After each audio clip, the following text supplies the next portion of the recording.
Indian ഭരണഘടന ഉറപ്പു നൽകുന്ന പൗരൻ്റെ മൗലികമായ മതാചാര സ്വാതന്ത്ര്യത്തിൽ വിരുദ്ധമായ നടപടിയാണ് സ്കൂളിൻ്റെ ഭാഗത്തു നിന്നുണ്ടായതെന്ന് റിപ്പോർട്ടിൽ പറയുന്നു.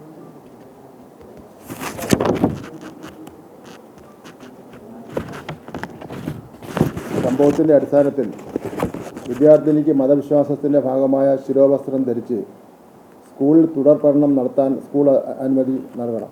റിപ്പോർട്ടിൽ പറയുന്ന കാര്യമാണ്. ശിരോവസ്ത്രത്തിൻ്റെ നിറവും ഡിസൈനും സ്കൂൾ അധികൃതർക്ക് തീരുമാനിക്കാം.